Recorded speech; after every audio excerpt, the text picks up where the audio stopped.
Hello ನಮಸ್ಕಾರ. ನಿತ್ಯ ಸಂಜೀವಿನಿ ವಿಶೇಷ ಕಾರ್ಯಕ್ರಮಕ್ಕೆ ಸ್ವಾಗತ. ನಾನು ದಿವ್ಯಜ್ಯೋತಿ. ಬೆರಳುಗಳಲ್ಲಿ ಊತ, ಸಂಧಿವಾತ, ಕೈಕಾಲು ನೋವು ಬರೋದು, ಅಲ್ಲಲ್ಲಿ ನಿಮಗೆ ಕೈ ವಿಕಾರವಾಗಿ ಕಂಡು ಬರೋದು, ಇದೆಲ್ಲವೂ ಕೂಡ ಸರ್ವೇ ಸಾಮಾನ್ಯವಾಗಿ ಕಂಡು ಬರ್ತಾ ಇರುತ್ತೆ. ಎಲ್ಲೋ ಒಂದು ಒಳ್ಳೆ ಕಡೆ ಹೋಗೋದಕ್ಕಾಗಲ್ಲ, ಮುಜುಗರ ಆಗ್ತಾ ಇರುತ್ತೆ. ಇದನ್ನೆಲ್ಲ ಅವಾಯ್ಡ್ ಮಾಡೋದು ಹೇಗೆ ಅನ್ನುವಂತಹ ತಲೆನೋವು. ಹಾಗಿದ್ರೆ ಇದು ಏನ್ ಕಾಯಿಲೆ ಅಂತಲೂ ಕೂಡ ಕಂಡುಹಿಡ್ಕೊಳ್ಳಲ್ಲ ಕೆಲವರು. ಸೊ ಇದು ಚಳಿಯಿಂದ ಆಗಿರಬಹುದು, ಮತ್ತೊಂದು ಮಗದೊಂದು ಅಂತ ಅವರೇ ಸೆಲ್ಫ್ ಡಿಸೈಡ್ ಮಾಡ್ಕೊಂಡು ಒಂದಷ್ಟು ಮಾತ್ರೆಗಳು ತೆಗೆದುಕೊಳ್ತಾರೆ. ಇದರಿಂದ ಏನೆಲ್ಲ ಅಪಾಯ ಆಗಿರಬಹುದು? ಇದು ಆರ್ಥ್ರೈಟಿಸ್ ಹಾಗಾದ್ರೆ ಅಂದ್ರೆ ಖಂಡಿತ ಅದು ಆರ್ಥ್ರೈಟಿಸ್ ಅಂತ ಡಾಕ್ಟರ್ ಹೇಳ್ತಾರೆ. ಅದರ ಬಗ್ಗೆ ಮತ್ತಷ್ಟು ಮಾಹಿತಿಯನ್ನ ಪಡ್ಕೊಳ್ಳೋಣ. ಇದು ಇವತ್ತಿನ ವಿಶೇಷ ನಿತ್ಯ ಸಂಜೀವಿನಿ.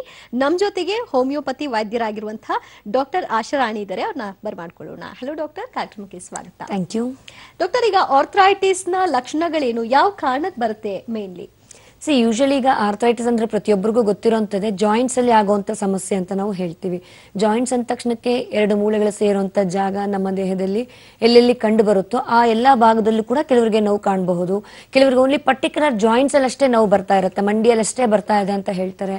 ಕೆಲವರು ಬರೀ ಸೊಂಟದಲ್ಲಿ ಅಷ್ಟೇ ಇದೆ, ಭುಜದಲ್ಲಿ ಅಷ್ಟೇ ಇದೆ, ಕತ್ತಲ್ಲಿ ಅಷ್ಟೇ ಇದೆ ಅಂತ ಹೇಳ್ತಾರೆ. ಕೆಲವರು ಚಿಕ್ಕ ಬೆರಳುಗಳಲ್ಲೆಲ್ಲ ನೋವು ಬರ್ತಾ ಇದೆ ಅಂತ ಹೇಳ್ತಾರೆ, ಅಥವಾ ಕಾಲಿನ ಬೆರಳುಗಳಲ್ಲಿ ನೋವು ಬರ್ತಾ ಇದೆ, ಕಾಲಿನ ಹೆಬ್ಬಟ್ಟಲ್ಲಿ ಅಷ್ಟೇ ನೋವು ಬರ್ತಾ ಇದೆ. ಈ ತರ ಪರ್ಟಿಕ್ಯುಲರ್ ಆಗಿ ಕೆಲವು ಜಾಯಿಂಟ್ಸ್ ಅಷ್ಟೇ ಮಾತ್ರ ತೊಂದರೆ ಕೊಡ್ತಾ ಇರುತ್ತೆ. ಅಂಡ್ ಓನ್ಲಿ ಒಂದು ಮಂಡಿಯಲ್ಲಿ ಅಷ್ಟೇ ಇದೆ, ಇನ್ನೊಂದು ಮಂಡಿಯಲ್ಲಿ ತೊಂದರೆ ಏನೂ ಇಲ್ಲ ಅನ್ನೋರು ಕೂಡ ಹೇಳ್ತಾ ಇರ್ತಾರೆ. ಎನಿ ಜಾಯಿಂಟ್ ಅಲ್ಲಿ ಎಫೆಕ್ಟ್ ಆಗ್ಬೋದು, ಒಂದೇ ಜಾಯಿಂಟ್ ಅಲ್ಲಿ ಆಗ್ಬೇಕು ಅಂತ ಖಂಡಿತವಾಗ್ಲೂ ಇಲ್ಲ, ಅಥವಾ ಪ್ರತಿಯೊಂದು ಕೀಲ್ಗಳಲ್ಲೂ ಎಫೆಕ್ಟ್ ಆಗ್ಬೇಕು ಅಂತ ಖಂಡಿತವಾಗ್ಲೂ ಇಲ್ಲ. ದೇಹದಲ್ಲಿ ಯಾವ ಭಾಗಕ್ಕಾದ್ರೂ ಈ ಒಂದು ಆರ್ಥರೈಟಿಸ್ ಪ್ರಾಬ್ಲಮ್ ನ ನಾವು ಕಾಣಬಹುದು. ಹಾಗೆ ಈಗ ಆರ್ಥರೈಟಿಸ್ ಅಂದ ತಕ್ಷಣಕ್ಕೆ ಜಾಯಿಂಟ್ ಅಲ್ಲಿ ಆಗುವಂತ ಇನ್ಫ್ಲಮೇಷನ್ ಅಂತ ನಾವು ಹೇಳ್ತೀವಿ, ಅಥವಾ ಉರಿ ಊತ ಆಗ್ತಾ ಇರುವಂತ ಸಮಸ್ಯೆ. ಈ ಒಂದು ಆರ್ಥರೈಟಿಸ್ ಅಲಾಂಗ್ ವಿತ್ ಡಯಾಬಿಟೀಸ್ ಕೂಡ ಕೆಲವರಿಗೆ ಕಾಣಬಹುದು, ಅಲಾಂಗ್ ವಿತ್ ಥೈರಾಯ್ಡ್ ಪೇಷಂಟ್ಸ್ಗೆ ಕೂಡ ಈ ಒಂದು ಆರ್ಥರೈಟಿಸ್ ಕಾಣಬಹುದು. ಯೂಶಲಿ ಏಜ್ ಫ್ಯಾಕ್ಟರ್ ಇಂದ ಕೆಲವರಿಗೆ ಡಯಾಬಿಟೀಸ್ ಹೆಚ್ಚಾಗ್ತಾ ಇದ್ದಂಗೆ ಕೂಡ ಕೆಲವರಿಗೆ ಮೂಳೆಗಳು ಸವಿತಾ ಆಗ್ಬಹುದು, ನರಗಳಲ್ಲಿ ವೀಕ್ನೆಸ್ ಆಗಬಹುದು, ಅಥವಾ ಕಾಲಲ್ಲಿ ಎಳ್ತಾ ಬರೋದು ಅಂತ ಹೇಳ್ತಾರೆ, ಕಾಲಲ್ಲಿ ಜೋಮ್ ಬರ್ತಾ ಇದೆ ಅಂತ ಹೇಳ್ತಾರೆ. ಯೂಶಲಿ ಇದು ಓನ್ಲಿ ಡಯಾಬಿಟೀಸ್ ಅನ್ಕೊಂಡು ನಾವು ನೆಗ್ಲೆಕ್ಟ್ ಮಾಡ್ಕೊಳ್ತಾ ಇರ್ತೀವಿ. ಬಟ್ ಕೆಲವರಿಗೆ ಅಲಾಂಗ್ ವಿತ್ ಡಯಾಬಿಟೀಸ್ ಕೂಡ ಆರ್ಥರೈಟಿಸ್ ಪ್ರಾಬ್ಲಮ್ ಕೂಡ ಕಾಣಿಸ್ಕೊಂಡಿರುತ್ತೆ. ಸೊ ನಾವು ಇದ್ರ ಜೊತೆಗೆ ಆರ್ಥರೈಟಿಸ್ ನ ಕೂಡ ಟ್ರೀಟ್ಮೆಂಟ್ ತಗೊಳ್ಳೋದು ತುಂಬಾ ಉತ್ತಮ ಅಂತ ನಾವು ಹೇಳ್ತೀವಿ. ಸೊ ಹಾಗೆ ಏಜ್ ಫ್ಯಾಕ್ಟರ್ ಇಂದ ಕೂಡ ಸಾಕಷ್ಟು ದೇಹದಲ್ಲಿ ಮೂಳೆಗಳ ವೀಕ್ ಆಗುವಂತದನ್ನ ಕೂಡ ನಾವು ನೋಡ್ತಾ ಹೋಗ್ತೀವಿ. ಪೌಷ್ಟಿಕ ಆಹಾರ ಕೊರತೆಯಿಂದ ಕೂಡ ಕ್ಯಾಲ್ಸಿಯಂ ಕೊರತೆ ಆಗಿರ್ಬೋದು, ವೈಟಮಿನ್ ಡಿ ಕೊರತೆ ಆಗಿರ್ಬೋದು, ಇದರಿಂದ ಕೂಡ ಒಂದು ಜಾಯಿಂಟ್ ಅಲ್ಲಿ ತೊಂದರೆಗಳನ್ನ ಕಾಣ್ತಾ ಇದೀವಿ. ಸೊ ಹಾಗಾಗಿ ಪೇಷಂಟ್ಸ್ ಅಲ್ಲಿ ಯಾವ ಕಾರಣಕ್ಕೆ ಬರ್ತಿದೆ ಅನ್ನೋದು ಖಂಡಿತವಾಗ್ಲೂ ತಿಳ್ಕೊಳ್ಬೇಕಾಗತ್ತೆ. ಕೆಲವರಿಗೆ ಅರ್ಲಿ ಏಜ್ ಅಲ್ಲೇ ನಾವು ನೋಡ್ತಾ ಹೋದಂಗೆ ನಮ್ಮ ಕ್ಲಿನಿಕ್ ಅಲ್ಲಿ ಸಾಕಷ್ಟು ಪೇಷಂಟ್ಸ್ ಬರ್ತಾ ಇರ್ತಾರೆ. ಇನ್ನು 35-40 ಇಯರ್ಸ್ ಆಗಿದೆ ಅಷ್ಟೇ, ನಮಗೆ ಆಲ್ರೆಡಿ ಸಾಕಷ್ಟು ಈ ಒಂದು ಜಾಯಿಂಟ್ ಪೇನ್ಗಳು ತೊಂದರೆ ಆಗ್ತಾ ಇದೆ ಅಂತ ಹೇಳ್ತಾರೆ. ಸೊ ಇಂಥ ಪೇಷಂಟ್ಸ್ ಕೂಡ ತುಂಬಾ ಪೇಷಂಟ್ಸ್ ನಾವು ನೋಡ್ತಾ ಇದ್ದೀವಿ. ಸೊ ಮುಖ್ಯವಾಗಿ ನಾವು ನೋಡ್ಬೇಕಾಗಿರೋದು ಕೆಲವರಿಗೆ ಅರ್ಲಿ ಏಜ್ ಅಲ್ಲಿ ಬರ್ತಾ ಇರೋದಕ್ಕೆ ಅಗೇನ್ ಕಾರಣ ನೋಡ್ಬೇಕಾಗತ್ತೆ. ಒಂದು ದೇಹದ ತೂಕ ಜಾಸ್ತಿ ಇದ್ರೂ ಕೂಡ ಕೆಲವರಿಗೆ ಏನಾಗುತ್ತೆ, ಮಂಡಿ ಮೇಲೆ ಭಾರ ಬೀಳುವಂತ ಸಾಧ್ಯತೆ ಜಾಸ್ತಿ ಇರುತ್ತೆ. ವೇಟ್ ಬೇರಿಂಗ್ ಜಾಯಿಂಟ್ಸ್ ಅಂತ ನಾವು ಹೇಳ್ತೀವಿ. ಅಂದ್ರೆ ಈಗ ಮಂಡಿ ಆಗಿರ್ಬೋದು, ಸೊಂಟ ಭಾಗ ಆಗಿರ್ಬೋದು, ಇವೆಲ್ಲ ವೇಟ್ ಬೇರಿಂಗ್ ಜಾಯಿಂಟ್ಸ್. ಸೊ ಈ ಒಂದು ವೇಟ್ ಬೇರಿಂಗ್ ಜಾಯಿಂಟ್ಸ್ ಆಗಿರೋದ್ರಿಂದ ಏನಾಗುತ್ತೆ, ಎಸ್ಪೆಷಲಿ ಈ ಒಂದು ಕಾಲ್ಗಳಲ್ಲಿ ಪೇನ್ ಹೆಚ್ಚಾಗಿ ಪೇಷಂಟ್ಸ್ಗೆ ಕಾಣ್ತಾ ಹೋಗುತ್ತೆ. ಮೋರ್ ದೆನ್ 80 kg ವೇಟ್ ಇರ್ತಾರೆ, ಕೆಲವರು ಮೋರ್ ದೆನ್ 90 ವೇಟ್ ಇರ್ತಾರೆ. ಈ ತರ ಇದ್ದಾಗ ಡೆಫಿನೆಟ್ಲಿ ದೇಹದ ತೂಕ ಮಂಡಿ ಜಾಯಿಂಟ್ ಮೇಲೆ, ಸೊಂಟದ ಮೇಲೆ ಬೀಳೋದ್ರಿಂದ ಕೂಡ ಕಾಲ್ ನೋವು, ಸೊಂಟ ನೋವು ಅನ್ನೋದು ಹೆಚ್ಚಾಗಿ ಕಂಪ್ಲೇಂಟ್ ಹೇಳ್ತಾ ಇರ್ತಾರೆ. ಸೊ ಇದೆಲ್ಲ ನಾವು ಗಮನಕ್ಕೆ ಇಟ್ಕೊಂಡು ಪ್ರಾಪರ್ ಆಗಿ ಅವರಲ್ಲಿ ಬರೀ ಪೇನ್ ಇದೆಯಾ ಅನ್ನೋದು ನೋಡ್ಕೊಳ್ಬೇಕಾಗುತ್ತೆ. ಕೆಲವರಲ್ಲಿ ಎಳ್ತಾ ಬರುತ್ತೆ, ಕೆಲವರಲ್ಲಿ ಊತ ಬರುತ್ತೆ, ಕೆಲವರಿಗೆ ಮೂವ್ಮೆಂಟ್ಸ್ ಮಾಡಕ್ಕೆ ಆಗೋದಿಲ್ಲ ಅಂತ ಹೇಳ್ತಾರೆ. ಸೊ ಈ ತರ ಒಂದು ಕೆಲವರಲ್ಲಿ ಯಾರ್ಯಾರಿಗೆ ಯಾವ್ಯಾವ ತರ ಲಕ್ಷಣಗಳಿದೆ ನೋಡ್ಕೊಂಡು ಟ್ರೀಟ್ಮೆಂಟ್ ಕೊಡ್ಲಾಗುತ್ತೆ. ಅಂದ್ರೆ ಕ್ಯಾಲ್ಸಿಯಂ ಕೊರತೆಯಿಂದಲೂ ಕೂಡ ಈ ಆರ್ಥ್ರೈಟಿಸ್ ಬರುತ್ತಾ ಹೇಗೆ ಡಾಕ್ಟರ್? ಖಂಡಿತ. ಯಾಕಂದ್ರೆ ನಾವೇನ್ ಹೇಳ್ತೀವಿ ಅಂದ್ರೆ ಬೋನ್ ಅಲ್ಲಿ 97% ಆಫ್ ಕ್ಯಾಲ್ಸಿಯಂ ಮತ್ತು ಫಾಸ್ಫರಸ್ ಬೋನ್ ಅಲ್ಲಿ ಸ್ಟೋರ್ ಆಗಿರುತ್ತೆ ಅಂತ ನಾವು ಹೇಳ್ತೀವಿ. ಸೊ ಹಾಗಾಗಿ ಈ ಬೋನ್ಸ್ ಅನ್ನೋದು ನಾವು ನೋಡುವಂತದಾದ್ರೆ, ಸೊ ಹಾಗೆ ಈ ಬೋನ್ಸ್ ಲೋಕಮೋಷನ್ಗೆ ಹೆಲ್ಪ್ ಆಗುತ್ತೆ, ಮೂವ್ಮೆಂಟ್ಸ್ಗೆ ಹೆಲ್ಪ್ ಆಗುತ್ತೆ ಅಂತ ನಾವು ಹೇಳ್ತೀವಿ. ಸೊ ಈ ಒಂದು ಕ್ಯಾಲ್ಸಿಯಂ ನಮ್ಮ ದೇಹಕ್ಕೆ ಬೇಕಾಗಿರುವಂತದ್ದು 97% ಆಫ್ ಕ್ಯಾಲ್ಸಿಯಂ ಮತ್ತು ಫಾಸ್ಫರಸ್ ಮೇನ್ ಆಗಿ ನಾವು ನೋಡ್ತಾ ಇರುವಂತದ್ದು ಸ್ಟೋರೇಜ್ ಆಗ್ತಿರುವಂತದ್ದು ಬೋನ್ ಅಲ್ಲಿ. ಹಾಗೆ ವೈಟಮಿನ್ ಡಿ ಕೂಡ ತುಂಬಾನೇ ಹೆಲ್ಪ್ ಆಗುತ್ತೆ ನಮ್ಮ ಒಂದು ಜಾಯಿಂಟ್ಸ್ಗೆ, ಸ್ಟ್ರೆಂತ್ಗೆ, ನಮ್ಮ ಮೂಳೆಗಳ ಶಕ್ತಿಗೆ ವೈಟಮಿನ್ ಡಿ ಕೂಡ ತುಂಬಾ ದೇಹಕ್ಕೆ ಅವಶ್ಯಕತೆ ಆಗಿರುವಂಥದ್ದು. ಎಸ್ಪೆಷಲಿ ಬೆಳಗಿನ ಜಾವ ಸೂರ್ಯ ಕಿರಣಗಳಿಗೆ ನಾವು ಎಕ್ಸ್ಪೋಸ್ ಆಗ್ತಾ ಇದ್ದಂಗೆ ನಮ್ಮ ದೇಹಕ್ಕೆ ವೈಟಮಿನ್ ಡಿ ಸಿಗ್ತಾ ಇರೋದ್ರಿಂದ ಡೆಫಿನೆಟ್ಲಿ ಏನಾಗುತ್ತೆ, ನಮ್ಮ ಒಂದು ಜಾಯಿಂಟ್ಸ್ಗೆ ಕೂಡ ಈ ತರ ಆರ್ಥರೈಟಿಸ್ ಪ್ರಾಬ್ಲಮ್ ಇರೋರು ಅಥವಾ ಆಫ್ಟರ್ 40-50 ಇಯರ್ಸ್ ಅಂತವ್ರು ಏನ್ ಮಾಡಬೇಕು, ಬೆಳಗಿನ ಜಾವ ಅರ್ಲಿ ಮಾರ್ನಿಂಗ್ ಸನ್ರೈಸ್ಗೆ ಎಕ್ಸ್ಪೋಸ್ ಆಗ್ತಾ ಇರೋದ್ರಿಂದ ತುಂಬಾ ಒಳ್ಳೇದಂತ ನಾವು ಹೇಳ್ತೀವಿ. ಅಟ್ಲೀಸ್ಟ್ 15-20 ಮಿನಿಟ್ಸ್ ನಾವು ಅರ್ಲಿ ಮಾರ್ನಿಂಗ್ ಎಕ್ಸ್ಪೋಸ್ ಆಗೋದು ಸನ್ರೈಸ್ಗೆ ಅರ್ಲಿ ಮಾರ್ನಿಂಗ್ ತುಂಬಾ ಒಳ್ಳೇದು. ಸೊ ಇದ್ರ ಕೂಡ ನಾವು ಪೇಷಂಟ್ಸ್ ಅಲ್ಲಿ ನೋಡುವಂಥದ್ದು. ಹಾಗೆ ಪೇಷಂಟ್ಸ್ಗೆ ಕೂಡ ಸಜೆಸ್ಟ್ ಮಾಡ್ತಾ ಹೋಗ್ತೀವಿ. ಜೊತೆಗೆ ಕ್ಯಾಲ್ಸಿಯಂ ಅಂತ ಅಂದಾಗ ಡೆಫಿನೆಟ್ಲಿ ನಮ್ಮ ದೇಹಕ್ಕೆ ಮೂಳೆಗಳ ಸಾಂದ್ರತೆಗೆ, ಮೂಳೆಗಳ ಶಕ್ತಿಗೆ ಕ್ಯಾಲ್ಸಿಯಂ ಅವಶ್ಯಕತೆ ಇದ್ದೇ ಇರುತ್ತೆ. ಸೊ ಹಾಗಾಗಿ ಆದಷ್ಟು ಆಹಾರದಲ್ಲಿ ಕ್ಯಾಲ್ಸಿಯಂ ರಿಚ್ ಫುಡ್ಸ್ನ ನಾವು ಕನ್ಸ್ಯೂಮ್ ಮಾಡುವಂಥದ್ದು. ಈಗ ಹಾಲಾಗಿರ್ಬೋದು, ಮೊಟ್ಟೆ ಆಗಿರ್ಬೋದು, ಇದೆಲ್ಲ ಹೆಚ್ಚಿನ ಒಂದು ಕ್ಯಾಲ್ಸಿಯಂ ಇರುವಂಥದ್ದು. ಈವನ್ ಬಾಳೆಹಣ್ಣು ಕೂಡ ಹೆಚ್ಚಾಗಿ ಪೇಷಂಟ್ಸ್ಗೆ ಕೂಡ ಕೆಲವರು ಯೂಸ್ ಮಾಡ್ಕೊಳ್ಬೋದು. ಸೊ ಈ ಥರ ಕೆಲವು ಪೇಷಂಟ್ಸ್ಗಳಲ್ಲಿ ನೋಡಿಕೊಂಡು ಯಾರಲ್ಲಿ ಏನು ಡಯಟ್ ಸೂಕ್ತ ಅನ್ನೋದು ತಿಳ್ಕೊಳ್ಬೇಕಾಗತ್ತೆ. ಈಗ ಕೆಲವರಿಗೆ ಬೇರೆ ಥರ ಹೆಲ್ತ್ ಇಶ್ಯೂಸ್ ಇರುತ್ತೆ, ಅಲಾಂಗ್ ವಿತ್ ಆರ್ಥ್ರೈಟಿಸ್ ಕೂಡ ಇರುತ್ತೆ. ಸೊ ಈ ತರ ಇದ್ದಾಗ ಕೂಡ ಬೇರೆ ಹೆಲ್ತ್ ಇಶ್ಯೂಸ್ ಇಂದ ಅವ್ರಿಗೆ ಆರ್ಥ್ರೈಟಿಸ್ ಬಂದಿದ್ರು ಕೂಡ ಆ ಒಂದು ಕಾರಣನ ತಿಳ್ಕೊಂಡು ಟ್ರೀಟ್ಮೆಂಟ್ ಕೊಟ್ಟಾಗ ಸೊ ಆರ್ಥ್ರೈಟಿಸ್ ಜೊತೆಗೆ ಬೇರೆ ಪ್ರಾಬ್ಲಮ್ಸ್ ಕೂಡ ಅವರಲ್ಲಿ ಕಡಿಮೆ ಆಗುವಂಥದ್ದನ್ನ ನಾವು ನೋಡ್ತಾ ಇದ್ದೀವಿ. ಈಗ ಎಷ್ಟೋ ಪೇಷಂಟ್ಸ್ ನಮ್ಮಲ್ಲಿ ಬರೀ ಆರ್ಥ್ರೈಟಿಸ್ ಅಂತಾನೆ ಬಂದಿರ್ತಾರೆ, ಬಟ್ ಅವ್ರ ಹಿಸ್ಟ್ರಿ ಕೇಳಿದಾಗ BP ಇರ್ಬೋದು, ಶುಗರ್ ಇರ್ಬೋದು, ಥೈರಾಯ್ಡ್ ಇರ್ಬೋದು, ಅಥವಾ ಮೆನಪಾಸ್ ಪ್ರಾಬ್ಲಮ್, ಮುಟ್ಟು ನಿಂತಿರುವಂಥದ್ದು, ಅಥವಾ ಹಾರ್ಮೋನ್ಸ್ಗಳು ವೇರಿಯೇಷನ್ ಆಗಿರುವಂಥದ್ದು, ಕರೆಕ್ಟ್ ಆಗಿ ರೆಗ್ಯುಲರ್ ಆಗಿ ಪೀರಿಯಡ್ಸ್ ಆಗ್ತಾ ಇರೋದಿಲ್ಲ ಎಷ್ಟೋ ಜನ. ಈ ತರ ಇಂದ ಕೂಡ ಕೆಲವರಿಗೆ ಹೆಣ್ಮಕ್ಳಲ್ಲಿ ನಾವು ಅರ್ಲಿ ಆರ್ಥ್ರೈಟಿಸ್ ಪ್ರಾಬ್ಲಮ್ಸ್ ನೋಡೋದಕ್ಕೆ ಒಂದು ಕಾರಣ ಅಂತ ಹೇಳಿದಾಗ ಒಂದು ನಾವು ನೋಡುವಂಥದ್ದು ಈ ಹೆಣ್ಮಕ್ಳಲ್ಲಿ ಆಗ್ತಿರುವಂಥದ್ದು ಇರ್ರೆಗ್ಯುಲರ್ ಪೀರಿಯಡ್ಸ್ ಅಂತ ಹೇಳ್ತೀವಿ. ಎಸ್ಪೆಷಲಿ ಇರ್ರೆಗ್ಯುಲರ್ ಪೀರಿಯಡ್ಸ್ ಇಂದ ಕೂಡ ಏನಾಗುತ್ತೆ, ಹಾರ್ಮೋನ್ಸ್ ಫ್ಲಕ್ಚುಯೇಷನ್ ಇಂದ ಕೂಡ ಅರ್ಲಿ ಆರ್ಥ್ರೈಟಿಸ್ ಹೆಣ್ಮಕ್ಳಲ್ಲಿ ಸಾಧ್ಯತೆ ಹೆಚ್ಚಿರುತ್ತೆ. ಸೊ ಈ ತರ ಇದ್ದಾಗ ಏನಾಗುತ್ತೆ, ಸೊ ಇದನ್ನೆಲ್ಲ ನಾವು ಗಮನಕ್ಕೆ ಇಟ್ಕೊಂಡು ಪ್ರಾಪರ್ ಕೇಸ್ ತಗೊಂಡಾಗ ಈ ಯಾವ ಒಂದು ಕಾರಣಗಳು ಮತ್ತು ಯಾವ ಒಂದು ಆರೋಗ್ಯದ ಸಮಸ್ಯೆಗಳು ಅವರಲ್ಲಿ ಕಾಣ್ತಾ ಇದೆ ಅದನ್ನೆಲ್ಲ ಒಟ್ಟಾಗಿ ನೋಡ್ಕೊಂಡು ಟ್ರೀಟ್ಮೆಂಟ್ ಕೊಡ್ತಾ ಹೋದಾಗ ಸೊ ಆ ಒಂದು ನೋವು ಅಷ್ಟೇ ಅಲ್ಲದೆ ಅವರ ಒಂದು ಮೂಲ ಕಾರಣ ಜೊತೆಗೆ ಬೇರೆ ಆರೋಗ್ಯದ ಸಮಸ್ಯೆ ಕೂಡ ಕಡಿಮೆ ಆಗ್ತಿರುವಂತ ಕೇಸಸ್ ನಮ್ಮಲ್ಲಿ ಸಾಕಷ್ಟು ಜನ ಪೇಷಂಟ್ಸ್ ಹೇಳ್ತಾರೆ. ಅಂದ್ರೆ ಈಗ ನನಗೆ ಆರ್ಥ್ರೈಟಿಸ್ ಬಂದಿದೆ ಅಂತ ಅವ್ರಿಗೆ ಗೊತ್ತಾಗೋದು ಹೇಗೆ, ಅದರ ಲಕ್ಷಣ ಹೇಗಿರುತ್ತೆ ಡಾಕ್ಟರ್? ಎಸ್, ಯಾಕಂದ್ರೆ ಎಲ್ಲಾ ಟೈಪ್ ಆಫ್ ಆರ್ಥ್ರೈಟಿಸ್ ಒಂದೇ ಲಕ್ಷಣಗಳು ಕಾಣೋದು ನಮಗೆ ಸಹಜವಾಗಿ ನಾವು ನೋಡ್ತಾ ಹೋಗ್ತೀವಿ. ಬಟ್ ಅಗೇನ್ ನಾವು ಡಿಫ್ರೆನ್ಶಿಯೇಟ್ ಮಾಡಲೇಬೇಕಾಗಿರುತ್ತೆ. ಯಾವ ಟೈಪ್ ಆಫ್ ಆರ್ಥ್ರೈಟಿಸ್ ನಮಗೆ ಹೆಚ್ಚಾಗಿ ತೊಂದರೆ ಆಗಿದೆ ಅನ್ನೋದಕ್ಕೆ ನಾವು ನೋಡುವಂಥದ್ದು ಪರ್ಸೆಂಟೇಜ್ ನೋಡಿದಾಗ ತುಂಬಾ ಪೇಷಂಟ್ಸ್ ಕಂಪ್ಲೇಂಟ್ ಮಾಡೋದು ಆಸ್ಟಿಯೋ ಆರ್ಥ್ರೈಟಿಸ್ ಅಂತ ಹೇಳ್ತೀವಿ, ಹಾಗೆ ರೊಮೆಟೆಡ್ ಆರ್ಥ್ರೈಟಿಸ್ ಅಂತ ಹೇಳ್ತೀವಿ, ಹಾಗೆ ಗೌಟಿ ಆರ್ಥ್ರೈಟಿಸ್ ಅಂತ ಹೇಳ್ತೀವಿ. ಕೆಲವರಿಗೆ ಈಗ ವೈರಲ್ ಆರ್ಥ್ರೈಟಿಸ್ ಅನ್ನೋದು ಹೆಚ್ಚಾಗ್ತಾ ಇರುತ್ತೆ. ಅಂಡ್ ಮೋರ್ ಓವರ್ ಎಷ್ಟೋ ಜನ ಈ ಒಂದು ಚಳಿ ವಾತಾವರಣಕ್ಕೆ ಟ್ರಿಗರ್ ಆಗ್ತಾ ಇರುತ್ತೆ, ಪೇನ್ಸ್ ಜಾಸ್ತಿ ಆಗ್ತಾ ಇರುತ್ತೆ, ಥಂಡಿಗೆ ಜಾಸ್ತಿ ಆಗ್ತಾ ಇರುತ್ತೆ. ಹಿಸ್ಟ್ರಿ ಆಫ್ ಆರ್ಥ್ರೈಟಿಸ್ ಪೇಷಂಟ್ಸ್ಗೆ ಅಥವಾ ಸಂಧಿವಾತ ಈ ತರ ಇರುವಂತ ಪೇಷಂಟ್ಸ್ಗೆ ಈ ಒಂದು ವಾತಾವರಣ, ಥಂಡಿ ವಾತಾವರಣಕ್ಕೆ ಅರ್ಲಿ ಮಾರ್ನಿಂಗ್ ಅಲ್ಲಿ ಏನಾಗುತ್ತೆ, ಪೇನ್ಸ್ ಅಗ್ರವೇಟ್ ಆಗ್ತಾ ಹೋಗುತ್ತೆ, ಜಾಸ್ತಿ ಆಗ್ತಾ ಹೋಗುತ್ತೆ. ತುಂಬಾ ಪೇಷಂಟ್ಸ್ ನಮ್ಮ ಕ್ಲಿನಿಕಲ್ ಬಂದಾಗ ಹೇಳ್ತಾರೆ ಈ ಸ್ವಲ್ಪ ಕಡಿಮೆ ಆಗಿತ್ತು ಬಟ್ ಈ ಚಳಿ ವಾತಾವರಣಕ್ಕೆ ಜಾಸ್ತಿ ಆಗ್ತಿದೆ ಸ್ವಲ್ಪ ಅಂತ ಕೂಡ ಕೆಲವು ಪೇಷಂಟ್ಸ್ ಹೇಳ್ತಾ ಇರ್ತಾರೆ. ಯಾಕೆ ಈ ತರ ಆಗುತ್ತೆ, ನಾವು ಆದಷ್ಟು ದೇಹಕ್ಕೆ ಬೆಚ್ಚಗಿಟ್ಕೊಳ್ಬೇಕು. ಈ ತರ ಒಂದು ಪೇಷಂಟ್ಸ್ಗೆ ಥಂಡಿಗೆ ಆಗಲ್ಲ ಅಂದಾಗ ದೇಹನ ವಾಮ್ತ್ ಮಾಡ್ಕೊಳ್ಳುವಂಥದ್ದು, ಬೆಚ್ಚಗಿಟ್ಕೊಳ್ಳುವಂಥದ್ದು, ಸ್ವಲ್ಪ ಬಿಸಿನೀರಲ್ಲಿ ಶಾಖ ತಗೊಳ್ಳುವಂಥದ್ದು, ಸೊ ಆದಷ್ಟು ಕೈಕಾಲು ಬಿಸಿನೀರಲ್ಲಿ ಆಡಿಸುವಂಥದ್ದು, ಈ ತರ ಮಾಡೋದ್ರಿಂದ ಸ್ವಲ್ಪ ದೇಹನ ಬೆಚ್ಚಗಿಟ್ಕೊಳ್ಳೋದ್ರಿಂದ ಕೂಡ ಸ್ವಲ್ಪ ಪೇನ್ಸ್ ಜಾಸ್ತಿ ಆಗ್ಲಿದ್ದಂಗೆ ಕಂಟ್ರೋಲ್ ಮಾಡ್ಕೊಳ್ಬಹುದು. ಸೊ ಇದು ಒಂದು ನಾವು ನೋಡುವಂಥದ್ದು. ಅಂಡ್ ಕೆಲವು ಆರ್ಥ್ರೈಟಿಸ್ ಅಲ್ಲಿ ಪರ್ಟಿಕ್ಯುಲರ್ ನಾವು ನೋಡೋದು, ಈಗ ನಾನು ಹೇಳಿದೆ ಕೆಲವರಿಗೆ ಕೈ ಬೆರಳಲ್ಲಿ ಬರ್ಬೋದು, ಅಥವಾ ಮಲ್ಟಿಪಲ್ ಜಾಯಿಂಟ್ಸ್ ಅಂತ ಹೇಳ್ತೀವಿ, ಅಂದ್ರೆ ಹಲವಾರು ಕೀಲುಗಳಲ್ಲಿ ನೋವುಗಳು ಕಾಣುವಂಥದ್ದು. ಸೊ ಎಸ್ಪೆಷಲಿ ಕೈ ಬೆರಳು, ಕಾಲ್ ಬೆರಳು, ಅಥವಾ ರಿಸ್ಟ್ ಜಾಯಿಂಟ್ ಅಂತ ಹೇಳ್ತೀವಿ, ಮೊಣಕೈ ಆಗಿರ್ಬೋದು, ಮಂಡಿ ಆಗಿರ್ಬೋದು, ಈ ತರ ಹಲವಾರು ಪಾಲಿ ಜಾಯಿಂಟ್ಸ್ಗೆ ಎಫೆಕ್ಟ್ ಆಗಿರುತ್ತೆ. ನಾವು ಇದನ್ನ ಪಾಲಿ ಆರ್ಥ್ರೈಟಿಸ್ ಅಂತ ಕೂಡ ಹೇಳ್ತೀವಿ, ಅಥವಾ ಕೆಲವರಿಗೆ ರುಮಟೆಡ್ ಆರ್ಥ್ರೈಟಿಸ್ ಅಂತ ಕೂಡ ಹೇಳ್ತೀವಿ. ಎಸ್ಪೆಷಲಿ ರೋಗ ನಿರೋಧಕ ಶಕ್ತಿ ಸ್ವತಃ ನಮ್ಮ ದೇಹದ ಜಾಯಿಂಟ್ಸ್ ಮೇಲೆ ಎಫೆಕ್ಟ್ ಮಾಡಿದಾಗ ಈ ತರ ಒಂದು ಪರಿಣಾಮ ಆಗುವಂಥದ್ದು. ಇಂಥ ಪೇಷಂಟ್ಸ್ಗೆ ಆಗ್ತಾ ಇರುವಂಥ ಸಮಸ್ಯೆ ಏನು ಅಂದ್ರೆ ಕೈ ಬೆರಳುಗಳಲ್ಲಿ ನೋವು ಬರುವಂಥದ್ದು, ಅಥವಾ ಜಾಯಿಂಟ್ಗಳಲ್ಲಿ ನೋವು ಬರೋದು, ಊತ ಬರುವಂಥದ್ದು, ತುಂಬಾನೇ ಬಾವು ಬರುತ್ತೆ, ಮಡ್ಚೋದಕ್ಕೆ ಆಗೋದಿಲ್ಲ, ಸ್ಟಿಫ್ನೆಸ್ ಅಂತ ಹೇಳ್ತೀವಿ. ಸೊ ನಮಗೆ ಕೈಕಾಲು ಮಡ್ಚೋದಕ್ಕೆ ಕಷ್ಟ ಆಗುತ್ತೆ. ಅಫೆಕ್ಟೆಡ್ ಜಾಯಿಂಟ್ ಯಾವ್ದಿರುತ್ತಲ್ವಾ ಆ ಜಾಯಿಂಟ್ ನಮಗೆ ಮಡ್ಚೋದಕ್ಕೆ ಆಗೋದಿಲ್ಲ, ಫ್ರೀಯಾಗಿ ಮೂವ್ಮೆಂಟ್ ಮಾಡಕ್ ಆಗೋದಿಲ್ಲ, ಬಿಸಿ ಇರುತ್ತೆ ಮುಟ್ಟು ನೋಡಿದಾಗ. ಸೊ ಈ ತರ ಕೆಲವು ಸಿಂಪ್ಟಮ್ಸ್ ನಾವು ನೋಡ್ತಾ ಹೋಗ್ತೀವಿ. ಸೊ ಕೆಲವರಿಗೆ ಮಂಡಿ ಮೂಳೆ ಸೌದಿದೆ ಅಂತ ಹೇಳ್ತಾರೆ, ಅಥವಾ ಸೊಂಟದ ಮೂಳೆ ಸೌದಿದೆ ಅಂತ ಹೇಳ್ತಾರೆ. ಸೊ ಈಗ ಮಂಡಿ ಮೂಳೆ ಸೌದಾಗ ಕೂಡ ಅವರಲ್ಲಿ ನೋವು ಕಾಣ್ಬೋದು, ಊತ ಕಾಣಿಸ್ಕೊಳ್ಬಹುದು, ಅಥವಾ ಬಿಗಿ ಅನ್ನೋದು, ಸ್ಟಿಫ್ನೆಸ್ ಅನ್ನೋದು ಕಾಣಿಸ್ಕೊಳ್ಬಹುದು, ಫ್ರೀಯಾಗಿ ನಡೆಯೋದಕ್ಕಾಗೋದಿಲ್ಲ, ಕೂತ್ಕೊಂಡ್ರೆ ಎದ್ದೊಳೋದಕ್ಕಾಗೋದಿಲ್ಲ ನಮಗೆ ಸಡನ್ ಆಗಿ, ಸೊ ಬಿಗಿ ಅನ್ಸುತ್ತೆ ಜಾಯಿಂಟ್ ಎಲ್ಲ ಅಂತ ಹೇಳ್ತಾರೆ. ಅಥವಾ ಕೆಲವರಿಗೆ ತುಂಬಾನೇ ಬಾವ್ ಆಗ್ಬಿಟ್ಟು ಊದ್ಕೊಂಡ್ಬಿಡುತ್ತೆ ಮಂಡಿ ಎಲ್ಲ, ನೀರ್ ಸೇರ್ಕೊಂಡಿದೆ ಅಂತ ಕೂಡ ಕೆಲವರು ಹೇಳ್ತಾರೆ. ಎಸ್ಪೆಷಲಿ ಸೈನೋವೈಟಿಸ್ ಅಂತ ನಾವು ಕರಿತೇವೆ. ಮೂವ್ಮೆಂಟ್ಸ್ ಮಾಡಕ್ಕೆ ತುಂಬಾನೇ ಕಷ್ಟ ಆಗ್ತಾ ಇರುತ್ತೆ ಅವ್ರಿಗೆ. ಅಂಡ್ ಈವನ್ ನಡೆಯೋ ಸ್ಟೈಲ್ ಕೂಡ ತುಂಬಾನೇ ಚೇಂಜ್ ಆಗಿರುತ್ತೆ, ಪೇಷಂಟ್ ವಾಕಿಂಗ್ ಸ್ಟೈಲ್ ಕೂಡ ಚೇಂಜ್ ಆಗಿರುತ್ತೆ. ಸೊ ಈ ರೀತಿ ಕೆಲವು ನಾವು ಪೇಷಂಟ್ ಅಲ್ಲಿ ಕಾಣುವಂತ ಲಕ್ಷಣಗಳು ನೋಡಬಹುದು. ಇನ್ನು ಕೆಲವರಿಗೆ ಸೊಂಟದಲ್ಲೇ ನೋವಿತ್ತು, ಸ್ಪಾಂಡಲೋಸಿಸ್ ಪ್ರಾಬ್ಲಮ್ ಇತ್ತು ಅಂದ್ರೆ ಆಸ್ಟಿಯೋ ಆರ್ಥ್ರೈಟಿಸ್ ಕೆಲವರಿಗೆ ಮೂಳೆ ಸವಿತ ಅನ್ನೋದು ನಾವು ಸೊ ಮಂಡಿಯಲ್ಲಿನೂ ಕಾಣ್ಬೋದು, ಅಥವಾ ಭುಜದಲ್ಲಿ ಕಾಣ್ಬೋದು, ಕತ್ತಲ್ಲಿ ಕಾಣ್ಬೋದು, ಸೊಂಟದಲ್ಲಿ ಕೂಡ ಕಾಣ್ಬೋದು. ಈಗ ಸೊಂಟದಲ್ಲಿ ಒಂದ್ ವೇಳೆ ಮೂಳೆ ಸೌದಿದೆ, ಸ್ಪಾಂಡಲೋಸಿಸ್ ಅಂತ ಕರಿತೀವಿ ನಾವು. ಈಗ ಲಂಬಾರ್ ಸ್ಪಾಂಡಲೋಸಿಸ್ ಅಂದ್ರೆ ಸೊಂಟದ ಮೂಳೆ ಎಫೆಕ್ಟ್ ಆಗಿದೆ ಅಂತ. ಸೊ ಒಂದ್ ವೇಳೆ ಸೊಂಟದಲ್ಲಿ ಎಫೆಕ್ಟ್ ಆದಾಗ ಕೆಲವು patients complaints back pain repeated ಆಗಿ ಹೇಳ್ತಾ ಇರ್ತಾರೆ, ಅಥವಾ ಕಾಲಲ್ಲಿ ಎಳ್ತಾ ಬರ್ತಾ ಇದೆ. ಎಷ್ಟೋ ಪೇಷಂಟ್ಸ್ಗೆ ಬ್ಯಾಕ್ ಪೇನ್ ಇರೋದಿಲ್ಲ, ಬಟ್ ಕಾಲಲ್ಲಿ ಎಳಿತಾ ಇರುತ್ತೆ, ನಮಗೆ ಕಾಲಲ್ಲಿ ಜೋಮ್ ತುಂಬುತ್ತೆ, ಸೊ ನಮ್ಗೆ ಆದಷ್ಟು ಬಗ್ಗಿ ಬಾರೆತ್ತೋದಕ್ಕೆ ಕಷ್ಟ ಆಗುತ್ತೆ. ಸೊ ಈ ತರ ಕೆಲವು ಪೇಷಂಟ್ಸ್ ಕೂಡ ಕಂಪ್ಲೇಂಟ್ ಮಾಡ್ತಾ ಇರ್ತಾರೆ. ಈ ತರ ನಮಗೆ ಕಾಲಲ್ಲಿ ಎಳ್ತಾ ಬರ್ತಾ ಇದೆ, ಜೋಮ್ ಬರ್ತಾ ಇದೆ, ಬಿಗಿ ಆಗ್ತಾ ಇದೆ ಮಂಡಿ ಅಥವಾ ಸೊಂಟ ಭಾಗದಲ್ಲಿ ಕೂಡ ಸ್ಟಿಫ್ನೆಸ್ ಆಗ್ತಾ ಇದೆ, ನಮಗೆ ಬಗ್ಗಿ ಎದ್ದೊಳೋದಕ್ಕೆ ಕಷ್ಟ ಆಗುತ್ತೆ ಅಂತ ಅಂದಾಗ ಡೆಫಿನೆಟ್ಲಿ ನಾವು ರೇಡಿಯೇಟಿಂಗ್ ಪೇನ್ಸ್ ಏನಾದ್ರೂ ಇದೆಯಾ ಅನ್ನೋದು ನೋಡ್ಬೇಕು. ಅಂದ್ರೆ ಸೊಂಟದಿಂದ ಕಾಲ್ ಪೂರ್ತಿ ಎಳ್ತಾ ಬರುತ್ತೆ, ಚೆಳಕ್ ಬರುತ್ತೆ, ಜೋಮ್ ಬರುತ್ತೆ ಅಂತ ಹೇಳ್ತಾರೆ. ಸೊ ಇವು ಕೂಡ ಕೆಲವು ಲಕ್ಷಣಗಳು ನಾವು ಈ ಸೊಂಟದಲ್ಲಿ ಲಂಬಾರ್ ಸ್ಪಾಂಡಿಲೋಸಿಸ್ ಆದಾಗ ನೋಡಬಹುದು. ಹಾಗೆ ಕತ್ತಲ್ಲಿ ಕೂಡ ಸರ್ವೈಕಲ್ ಸ್ಪಾಂಡಿಲೋಸಿಸ್ ಅಂತ ಹೇಳ್ತೀವಿ. ಅಂದ್ರೆ ಈಗ ಕತ್ತಿನ ಮೂಳೆ ಕೂಡ ಕೆಲವರಿಗೆ ಸೌದಿರೋಂತ ಚಾನ್ಸಸ್ ಇರುತ್ತೆ. ಸೊ ಈ ತರ ಆದಾಗ ಏನಾಗುತ್ತೆ, ಎಸ್ಪೆಷಲಿ ಕೆಲವರಿಗೆ ಕತ್ತಿನ ಸೈಡ್ ಭಾಗದಲ್ಲಿ ಎಳ್ತಾ ಬರುವಂತದ್ದು ಅಥವಾ ಪೂರ್ತಿ ಕೈ ಬೆರಳವರೆಗೂ ಎಳ್ತಾ ಬರೋದು, ಜೋಮ್ ಬರೋದು, ಕೈಯಲ್ಲಿ ಸ್ಟ್ರೆಂತ್ ಇಲ್ಲ ಅಂತ ಹೇಳ್ತಾರೆ. ಸೊ ಈ ತರ ಕೆಲವು ಸಿಂಪ್ಟಮ್ಸ್ ಹೇಳ್ಬೋದು. ರಿಪೀಟೆಡ್ ಆಗಿ ಕತ್ತಿ ಹಿಂಭಾಗದಲ್ಲಿ ಪೇನ್ ಬರ್ತಾನೆ ಇರುತ್ತೆ, ಹೆಡ್ಏಕ್ ಬರ್ತಾ ಇರುತ್ತೆ ನಮಗೆ ಅಂತ ಹೇಳ್ತಾರೆ. ಸೊ ಈ ತರ ಕೆಲವು ಲಕ್ಷಣಗಳು ಪೇಷಂಟ್ಸ್ ಅಲ್ಲಿ ಕೂಡ ನಾವು ಅನಲೈಸ್ ಮಾಡಬಹುದು. ಓಕೆ ಡಾಕ್ಟರ್, ನಿಮ್ಮಲ್ಲಿ ಒಬ್ರು ಪೇಷಂಟ್ ಬಂದು ಅವರು ಅನುಭವಿಸ್ತಾ ಇದ್ದ ಸಮಸ್ಯೆಗಳೆಲ್ಲ ಪರಿಹಾರ ಕಂಡುಕೊಂಡು ಫೈನಲಿ ಅವ್ರು ಅದನ್ನ ಮೆಚ್ಚುಗೆ ವ್ಯಕ್ತಪಡಿಸ್ತಾ ಅವರೊಂದು ಪ್ರಶಂಸನಾ ಪತ್ರ ಬರೀತಾರೆ ಅಂದ್ರೆ ಇಟ್ಸ್ ರಿಯಲಿ ಗ್ರೇಟ್. ಅವ್ರು ಏನ್ ಹೇಳಿದ್ದಾರೆ ಅನ್ನೋದನ್ನ ಫಸ್ಟ್ ನೋಡ್ಬಿಡೋಣ, ಆಮೇಲೆ ಅವ್ರದ್ದು ಕೇಸ್ ಏನು ಅದೆಲ್ಲದರ ಡೀಟೇಲ್ ನಾನು ನಿಮ್ಮಿಂದ ಪಡ್ಕೊಳ್ತೀನಿ. Let's go ahead. ನನ್ನ ಹೆಸರು ಭಾಗ್ಯಲಕ್ಷ್ಮಿ ಅಂತ, ನನ್ನ ಏಜು 42, ನನ್ನ ID ನಂಬರು DV45.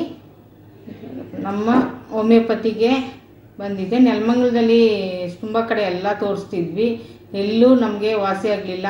ನಾವು ಎಕ್ಸ್ರೇ ಎಲ್ಲ ತೆಗೆಸಿ ಜಾಯಿಂಟ್ ಪೇನ್ಗೆ ಎಲ್ಲ ಕಡೆ ತೋರಿಸಿ ಏನು ಮಾಡಿದ್ರೂ ವಾಸಿ ಆಗದಿರೋದಕ್ಕೆ ಆಮೇಲೆ ಟಿವಿಯಲ್ಲಿ ತೋರಿಸ್ತಿದ್ರು ನಮ್ಮ ಹೋಮಿಯೋಪತಿ ಅಂತ.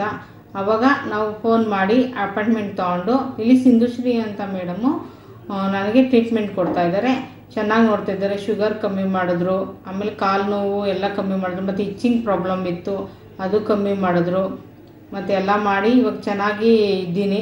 ಸೊ ಇವಾಗ 80% ಕಮ್ಮಿ ಆಗಿದೆ. ಸೊ ಹಂಗೆ ಟ್ರೀಟ್ಮೆಂಟಿಗೆ ಕಂಪ್ಲೀಟ್ ಆಗ್ತಾಯಿದೆ. ಇವಾಗ ನೆಕ್ಸ್ಟ್ ಹಂಗೆ ಕಂಟಿನ್ಯೂ ಮಾಡೋಣ ಅಂತ ಇದ್ದೀನಿ. ಅದರಿಂದ ಥ್ಯಾಂಕ್ ಯು ಫಾರ್ ನಮ್ಮ ಹೋಮಿಯೋಪತಿ. ಓಕೆ ಡಾಕ್ಟರ್, ಏನ್ ಇವ್ರದ್ದು ಕೇಸ್ ಸ್ಟಡಿ? ಯೂಶಲಿ ಇವರು ಕೂಡ ಭಾಗ್ಯಲಕ್ಷ್ಮಿ ಅನ್ನುವಂಥ ಪೇಷಂಟ್ ಇವರು. ಸೊ ಇವ್ರಿಗೂ ಏಜ್ ಒಂದು 41 ಇಯರ್ಸ್ ವರೆಗೂ ಆಗಿದೆ. ಅಂಡ್ ಜೊತೆಗೆ ಇವ್ರಿಗೆ ಅರ್ಲಿಯಾಗೆ ಕೂಡ ಡಯಾಬಿಟಿಸ್ ಅನ್ನೋದು ಕೂಡ ಕಾಣಿಸ್ಕೊಂಡಿರುವಂತ ಪೇಷಂಟ್. ಸೊ ಹಾಗಾಗಿ ಇದರಿಂದ ಕೂಡ ಅವರ ಒಂದು ವೇಟ್ ಪ್ರೋಗ್ರೆಸ್ ಆಗ್ತಾ ಇದ್ದಂಗೆ ಆಗಿರ್ಬೋದು, ಹಾರ್ಮೋನ್ಸ್ ಫ್ಲಕ್ಚುಯೇಷನ್ಸ್ ಇಂದ ಇರ್ಬೋದು, ಜಾಯಿಂಟ್ ಅಲ್ಲಿ ಪೇನ್ಗಳು, ಕಾಲಲ್ಲಿ ಎಳ್ತಾ ಅನ್ನೋದು ಮತ್ತು ಸ್ಕಿನ್ ಇನ್ಫೆಕ್ಷನ್ಸ್ ಅನ್ನೋದು. ಅರ್ಲಿ ಏಜ್ ಅಲ್ಲಿ ಯಾವಾಗ ಹೆಲ್ತ್ ಇಶ್ಯೂಸ್ ತೊಂದರೆಗಳು ಶುರುವಾಗುತ್ತೆ, ಏನಾಗುತ್ತೆ ಒಂದಾದ ನಂತರ ಒಂದು ದೇಹದಲ್ಲಿ ತೊಂದರೆಗಳು ಕಾಣ್ತಾ ಇರುವಂತದ್ದು. ಬಟ್ ಈಗ ಹೋಮಿಯೋಪತಿ ಚಿಕಿತ್ಸೆ ಅನ್ನೋದು ಓನ್ಲಿ ಈಗ ಮಂಡಿ ನೋವು, ಕಾಲು ಎಳ್ತಾ ಅಂತ ಅಥವಾ ಕಾಲು ನೋವು ಅಂತ ಬಂದಿದ್ರು ಕೂಡ ಬರೀ ಒಂದಕ್ಕೆ ಅಷ್ಟೇ ಅಲ್ಲದೆ ಅವರ ಒಂದು ದೇಹದ ಕಂಪ್ಲೀಟ್ ಆರೋಗ್ಯದ ಸಮಸ್ಯೆಗೆ ಕೂಡ ಹೊಂದಿಕೊಂಡು ಚಿಕಿತ್ಸೆ ಕೊಟ್ಟಿರೋದ್ರಿಂದ ಅವರು ಹೇಳ್ತಾ ಇದ್ದಂಗೆ ಅವರ ಒಂದು ಲಕ್ಷಣಗಳು ಯಾವ ರೀತಿ ಹೆಲ್ಪ್ ಆಗಿದೆ, ಜೊತೆಗೆ ನೋವು ಆಗಿರ್ಬೋದು ಅಥವಾ ಸ್ಕಿನ್ ಅಲ್ಲಿ ಪ್ರಾಬ್ಲಮ್ ಆಗಿರ್ಬೋದು, ಈವನ್ ಶುಗರ್ ಕೂಡ ಅವರಲ್ಲಿ ಎಷ್ಟು ಮಟ್ಟಿಗೆ ಕಂಟ್ರೋಲ್ ಆಗಿದೆ ಅನ್ನೋದು ಕೂಡ ಪೇಷಂಟ್ ಕೂಡ ತಿಳಿಸ್ಕೊಟ್ರು. ಸೊ ಹಾಗೆ ಎಷ್ಟೋ ಪೇಷಂಟ್ಸ್ ಈ ರೀತಿ ಗುಣಮುಖ ಆಗಿರುವಂಥದ್ದು, ಕಡಿಮೆ ಆಗಿರುವಂಥದ್ದು, ಆರಾಮಾಗಿದ್ದೀವಿ, ಯಾವುದೇ ರೀತಿ ನೋವಿನ ಮಾತ್ರೆ ನಾವಿಲ್ಲಿ ಕೊಡೋದಿಲ್ಲ. ಮೇನ್ ಆಗಿ ಇಲ್ಲಿ ಕೊಡುವಂತ ಔಷಧಿ ಜೆನೆಟಿಕ್ ಕಾನ್ಸ್ಟಿಟ್ಯೂಷನಲ್ ಟ್ರೀಟ್ಮೆಂಟ್ ಅಂತ ಹೇಳ್ತೀವಿ. ಅಂದ್ರೆ ಅವರ ದೇಹದ ಅನುಗುಣವಾಗಿ ತಿಳ್ಕೊಂಡು ಕಂಪ್ಲೀಟ್ ಕೇಸ್ ಡೀಟೇಲ್ಸ್ ತಗೊಂಡು ದೈಹಿಕ ಮತ್ತು ಮಾನಸಿಕವಾಗಿ ನೋಡ್ಕೊಂಡು ಎರಡಕ್ಕೂ ಹೊಂದ್ಕೊಳ್ಳೋ ಹಾಗೆ ಅವರ ಒಂದು ಡೀಟೇಲ್ ಹಿಸ್ಟ್ರಿ ತಗೊಂಡು ಕೊಡ್ತಾ ಇರುವಂತದ್ದು ಔಷಧಿ. ಸೊ ಇದರಿಂದ ಏನಾಗುತ್ತೆ, ಅವರ ಒಂದು ಆಗ್ತಿರುವಂತ ದೇಹದ ತೊಂದರೆಗಳು ಕೂಡ ನ್ಯಾಚುರಲ್ ಆಗಿ ಕಡಿಮೆ ಆಗ್ತಾ ಹೋಗುತ್ತೆ ಹೊರತು ಯಾವುದೇ ರೀತಿ ನೋವಿನ ಮಾತ್ರೆ ಕೊಟ್ಟು ತಕ್ಷಣಕ್ಕೆ ನೋವು ಕಡಿಮೆ ಮಾಡುವಂತದ್ದಲ್ಲ. ಸೊ ಅವರ ಒಂದು ರೂಟ್ ಕಾಸ್ಗೆ ಟ್ರೀಟ್ ಮಾಡಿ ಚಿಕಿತ್ಸೆ ಕೊಡ್ತಾ ಇರೋದ್ರಿಂದ ಸಾಕಷ್ಟು ಆರೋಗ್ಯದ ಸಮಸ್ಯೆ ಅವರಲ್ಲಿ ಏನೇ ಇದ್ರೂ ಕೂಡ ಕಡಿಮೆ ಆಗ್ತಾ ಇರುವಂತದ್ದು ಪೇಷಂಟ್ ಕೂಡ ಹೇಳಿರೋದನ್ನ ಕೂಡ ನೀವು ಕೂಡ ನೋಡಿದಿರಿ. ಈಗ ಡಾಕ್ಟರ್, ಈಗ ಅವ್ರು ಹೇಳ್ತಾ ಇದ್ರು ನನ್ಗೆ ಗುಣಮುಖ ಆಗಿದೆ ಅಂತ, ಮತ್ತು ನಾನು ಇದನ್ನ ಕಂಟಿನ್ಯೂ ಮಾಡ್ತೀನಿ ಅಂತ ಹೇಳ್ತಿದ್ದಾರೆ. ಅಂದ್ರೆ ಈ ಕೋರ್ಸ್ ಕಂಟಿನ್ಯೂ ಆಗ್ಬೇಕಾ ಇನ್ನು ಒಂದಷ್ಟು? ಕೆಲವು ನಮಗೆ ಲಕ್ಷಣಗಳು ಕಡಿಮೆ ಆಗಿರಬಹುದು, ಇಲ್ಲ ಅಂತಲ್ಲ. ಈಗ ಎಷ್ಟೋ ಪೇಷಂಟ್ಸ್ಗೆ ಫಸ್ಟ್ ಮೆಂಟಲಿ ಏನಿರುತ್ತೆ ಅಂದ್ರೆ ಪೇನ್ ಕಡಿಮೆ ಆಗ್ಬೇಕು, ನಮ್ಗೆ ಆಗಿರೋ ತೊಂದರೆ ಕಡಿಮೆ ಆಗ್ಬೇಕು. ಬಟ್ ಕಾಯಿಲೆ ಯಾಕೆ ಪೇನ್ ಬಂದಿದೆ ಅನ್ನೋದು ನಾವು ನೋಡ್ಕೊಳ್ಬೇಕಾಗುತ್ತೆ. ಬರೀ ಪೇನ್ ಕಡಿಮೆ ಮಾಡ್ಕೊಂಡಿದ ತಕ್ಷಣ ನಮ್ಮ ಕಾಯಿಲೆನೆ ಪೂರ್ತಿ ಕಡಿಮೆ ಆಗೋಯ್ತಾ ಅಥವಾ ಪೂರ್ತಿ ನಮ್ಗೆ ರಿಸಲ್ಟ್ ಸಿಕ್ಬಿಡ್ತಾ ಅಂತಲ್ಲ. ನಮಗೆ ಡೆಫಿನೆಟ್ಲಿ ನಾವೇನ್ ಹೇಳ್ತೀವಿ ಅಂದ್ರೆ ನೋವು ಒಂದು ಕಡಿಮೆ ಆಗೋದು ತುಂಬಾ ಮುಖ್ಯ. ಕಾಯಿಲೆ ಕಡಿಮೆ ಆಗ್ತಿದ್ದಂಗೆ ನೋವು ಕಡಿಮೆ ಆಗ್ತಾ ಹೋಗುತ್ತೆ, ಯಾಕಂದ್ರೆ ನಾವು ಯಾವುದೇ ರೀತಿ ನೋವಿಗಷ್ಟೇ ಔಷಧಿ ಇರೋದಿಲ್ಲ. ಸೊ ಹಾಗಾಗಿ ಕೆಲವರಿಗೆ ಈಗ ಶುಗರ್ ಅಂದ ತಕ್ಷಣಕ್ಕೆ ಈಗ ಶುಗರ್ ಇಂದ ಕೂಡ ಕೆಲವರಿಗೆ ಪ್ರಾಬ್ಲಮ್ಸ್ ರಿಪೀಟ್ ಆಗ್ತಾನೆ ಇರುತ್ತೆ. ಸೊ ಅಂತವ್ರಿಗೆ ಕಡಿಮೆ ಟೈಮಲ್ಲಿ ಇಂಪ್ರೂವ್ಮೆಂಟ್ ಸಿಕ್ಕಿದ್ರು ಕೂಡ ಸೊ ಮತ್ತೆ ಕೆಲವು ಔಷಧಿ ಅವಶ್ಯಕತೆ ಇದ್ದೇ ಇರಬಹುದು ಅಥವಾ ಕೆಲವರಿಗೆ ಅವಶ್ಯಕತೆ ಇಲ್ದಲೇ ಇರಬಹುದು. ಅದು ಅವರ ಒಂದು ಕೇಸ್ ನೋಡ್ಕೊಂಡು ಯಾರಿಗೆ ಅವಶ್ಯಕತೆ ಇದೆ ಅನ್ನೋದು ನೋಡ್ಕೊಂಡು ನಾವು ತಿಳಿಸ್ಕೊಡ್ತಾ ಹೋಗ್ತೀವಿ ಪೇಷಂಟ್ಗೆ. ಎಲ್ಲರಿಗೂ ಅವಶ್ಯಕತೆ ಇದೆ ಅಂತಲ್ಲ, ಕೆಲವರಿಗೆ ಅವಶ್ಯಕತೆ ಇರ್ಬೋದು. ಕೆಲವು ಲೈಫ್ ಸ್ಟೈಲ್ ಅಲ್ಲಿ ಸ್ವಲ್ಪ ಚೇಂಜಸ್ ಮಾಡ್ಕೊಂಡು ಮೇಂಟೈನ್ ಮಾಡ್ಕೊಂಡು ಹೋಗ್ಬಿಟ್ರೆ ಯಾವುದೇ ರೀತಿ ತೊಂದರೆ ಇರೋದಿಲ್ಲ. ಸೊ ಕೆಲವರಿಗೆ ಸ್ವಲ್ಪ ರೋಗ ನಿರೋಧಕ ಶಕ್ತಿ ಇನ್ನಷ್ಟು ಕಡಿಮೆ ಇರುತ್ತೆ. ಈಗ ಬೇರೆ ತರ ತೊಂದರೆ ಇದ್ದಾಗ ಡೆಫಿನೆಟ್ಲಿ ದೇಹದ ರೋಗ ನಿರೋಧಕ ಶಕ್ತಿ ಕೂಡ ತೊಂದರೆ ಇದ್ದೇ ಇರುತ್ತೆ. ಶುಗರ್ ಅಂತಂದಾಗ, ಥೈರಾಯ್ಡ್ ಅಂತಂದಾಗ ಹಾರ್ಮೋನ್ಸ್ಗಳು ಫ್ಲಕ್ಚುಯೇಷನ್ಸ್ ಆಗ್ತಾ ಇರುತ್ತೆ ದೇಹದಲ್ಲಿ. ಶುಗರ್ ಅಲ್ಲಿ ಕೂಡ ಹಾರ್ಮೋನ್ಸ್ ಫ್ಲಕ್ಚುಯೇಷನ್ ಆಗ್ತಾ ಇರುತ್ತೆ. ಈ ತರ ಇದ್ದಾಗ ಕೆಲವರಿಗೆ ಸ್ವಲ್ಪ ರಿಸಲ್ಟ್ಸ್ ಎಷ್ಟೋ ಆರಾಮಾಗಿದ್ದೀವಿ, ನಾವು ನೋವೆಲ್ಲ ಕಡಿಮೆ ಆಗಿದೆ, ಆರಾಮಾಗಿದ್ದೀವಿ ಅಂದ್ರೂ ಕೂಡ ಕೆಲವರಿಗೆ ಏನಾದ್ರೂ ಅವಶ್ಯಕತೆ ಇದ್ರೆ ತಿಳಿಸ್ತೀವಿ. ಕೆಲವರಿಗೆ ಅವಶ್ಯಕತೆ ಇಲ್ಲ ಅಂದ್ರೆ ಖಂಡಿತವಾಗ್ಲೂ ನಾವು ಅವ್ರಿಗೆ ಕಡಿಮೆ ಮಾಡಬಹುದು, ನಿಲ್ಲಿಸಬಹುದು ಅಂತ ಕೂಡ ಹೇಳ್ತೀವಿ. ಬಟ್ ಆದಷ್ಟು ಶುಗರ್ ಔಷಧಿ ಅದನ್ನೇನು ತಗೊಳ್ತಾ ಇರ್ತಾರೋ ಅವ್ರಿಗೆ ಅವಶ್ಯಕತೆ ಇದ್ರೆ ಅದನ್ನು ಕೂಡ ಕಂಟಿನ್ಯೂ ಮಾಡ್ಕೊಳ್ಬಹುದು, ತೊಂದರೆ ಇಲ್ಲ. ಓಕೆ ಡಾಕ್ಟರ್, ಮತ್ತೆ ಮಾತಾಡೋಣ, ಇನ್ನಷ್ಟು ಕಾಲ್ಸ್ ನ ಸ್ವೀಕಾರ ಮಾಡೋಣ, ಜೊತೆಗೆ ಆರ್ಥರೈಟಿಸ್ ಬಗ್ಗೆ ಇನ್ನಷ್ಟು ಡೀಟೇಲ್ ಆಗಿ ಮಾಹಿತಿ ಪಡ್ಕೊಳ್ಳೋಣ ಬ್ರೇಕ್ನ ನಂತರ.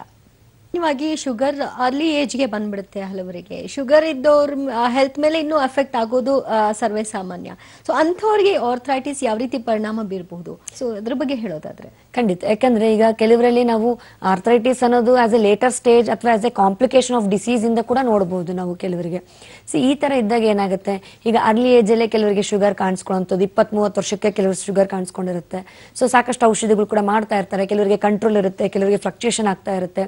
ಈ ತರ ಇದ್ದಾಗ ಸಾಕಷ್ಟು ಪೇಷಂಟ್ಸ್ ಕಂಪ್ಲೇಂಟ್ ಮಾಡುವಂಥದ್ದು ರಿಪೀಟೆಡ್ ಆಗಿ ಸ್ಕಿನ್ ಇನ್ಫೆಕ್ಷನ್ ಆಗೋದಿರ್ಬೋದು, ಅಥವಾ ಕಾಲು ಎಳೆತ, ನರಗಳ ವೀಕ್ನೆಸ್, ಜಾಯಿಂಟ್ಗಳು ಪೇನ್ ಅಂತ, ಎಸ್ಪೆಷಲಿ ಭುಜ ನೋವು ಇರ್ಬೋದು, ಕತ್ತು ನೋವು, ಸೊಂಟ ನೋವು, ಈ ತರ ಕೂಡ ಕೆಲವು ಕಂಪ್ಲೇಂಟ್ಸ್ ಹೇಳ್ತಾ ಇರ್ತಾರೆ ಪೇಷಂಟ್ಸ್. ಸೊ ಈ ತರ ಇದ್ದಾಗ ನಾವು ಈವನ್ ಟ್ರೀಟ್ಮೆಂಟ್ ಕೊಟ್ಟಾಗ, ಈಗ ನಮ್ಮಲ್ಲಿ ಕೂಡ ಪೇಷಂಟ್ ಹೇಳಿದ್ರು ಶುಗರ್ ಕೂಡ ಕಡಿಮೆ ಆಗ್ತಿದೆ ಅಂತ. ಸೊ ಈಗ ಎಷ್ಟೋ ವರ್ಷದಿಂದ ಶುಗರ್ ಮಾತ್ರ ತಗೊಳ್ತಾ ಇದ್ರು ಕೂಡ ಕೆಲವರಿಗೆ ಫ್ಲಕ್ಚುಯೇಷನ್ ಆಗ್ತಾ ಇದ್ದಲ್ಲಿ ನೋವು ಕೂಡ ಬೇಗ ಕಡಿಮೆ ಆಗ್ತಾ ಇರೋದಿಲ್ಲ.